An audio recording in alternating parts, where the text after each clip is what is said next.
I'm in England and we're doing some videos, impromptu videos, and we've been doing these country houses in England which the aristocracy had to sell to pay death duties in the 20th century on the whole.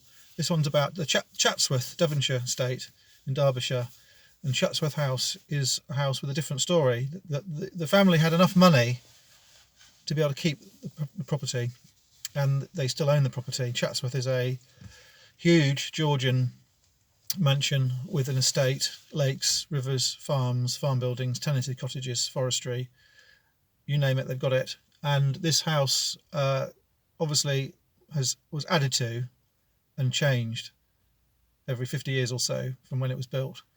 So the Chatsworth you see now is a historical listed house, a palace really, which has had reinventions, reincarnations, redevelopment, updatings. The updatings are based on fashion, and the fashion is based on certainly when it comes to Chatsworth, which is a provincial house, countryside house, the fashion is led by London and Bath on the whole, and in London the fashion is on the whole pushed by Paris, Rome, and classical designs from the mainland. Not entirely, but on the whole most of the London fashion architecture is copies of, certainly in the Georgian era, Palladian stuff, for example, and classical stuff, for example.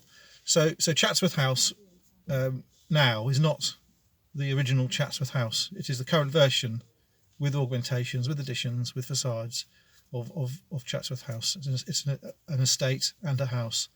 And this video is about the auction they had there in 2010. If you have a listed house in England, a grade 1 listed house, there are different types of listing. There's 1, there's 2, there's 2-star, there's 3. If you have a listed grade 1 house, currently the government will not let you change anything in the house, including the colour on the windows, the colour of the walls. They will not let you change the materials. So if you put a new floor in, and the original floor was oak, for example, you can't put a pine floor in, you have to put oak in. And there are people in the government who will inspect the work so it's done properly. And the fundamental concept of listing is the building is protected in the state it was at the age of listing. So if Chatsworth House wants to do repairs, they're not required to make it like it was in 1600. They are required to make it like it was in 1950 or when it was listed in 1920. So it's a strange scenario. The listing is not about restoring the houses to the original form, because the original form doesn't exist anymore. The listing is about freezing the condition of the house in the condition it was when it was listed, not relating to dilapidation, relating to the materials. So this house Chatsworth, the old Duke died, and the next Duke decided to have a clear out. So he had Sothebys go to Chatsworth and sell all the things he didn't want. And we're not talking about the primary lots in the house, we're talking about the secondary lots from the house, attics and basement, from the farm buildings, estate offices. So it was a concoction. It included gifts that had been given to members of the family and to the deceased Earl, things that the son, the Duke, didn't want to hang on to. There's no need to. And some things become obsolete, old computers, and some things become unusable, unsafe to use. So there was a lot of stuff to sell.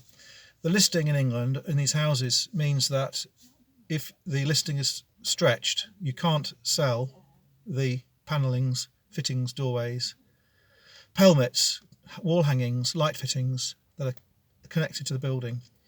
There is a debate about contents. Currently, if you have a scheme of furnishings in a house in England which were built for the house when it was built as part of the original scheme, you are allowed to sell them. But it's controversial. Often the government will step in and buy it for the house, if you like, or for the benefit of the house. But with Chatsworth, with this Sothebys sale, they were not selling the primary items in the house. They were selling the spare items. And this video is about the fact that because the house had had several generations of updatings, again fashion-led, for example in the Regency era, all the furnishings had changed. All the pre-Regency things were removed from the house and stored. And in the Victorian era, the Regency stuff was taken out of the house, some of it, and the Regency stuff and the Victorian stuff came in, the Victorian light fittings, the the snooker table, the upholstery, the gas fittings. So every time there was a change, there were surplus furnishings. So the rather strange thing with Chatsworth is all this stuff was stuffed into the roof and into the basement and then lent out and stuck in other places. And the new Duke wanted to get rid of it. Now, the problem with the government was, because the listing was done in a fairly recent time, the listing didn't cover the items that had been removed from the house when the latest fashion led to new installations of furnishings and objects.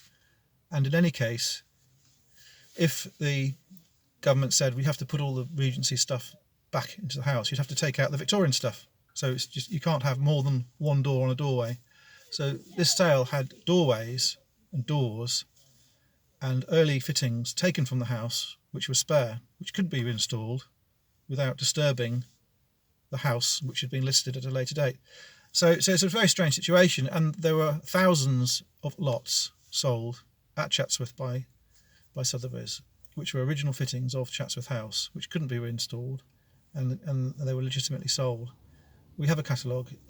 It's that thick, and it has fire irons, it has doorways, pelmets, mouldings, statuary, gifts, and unwanted gifts, estate items, agricultural items. Very interesting book.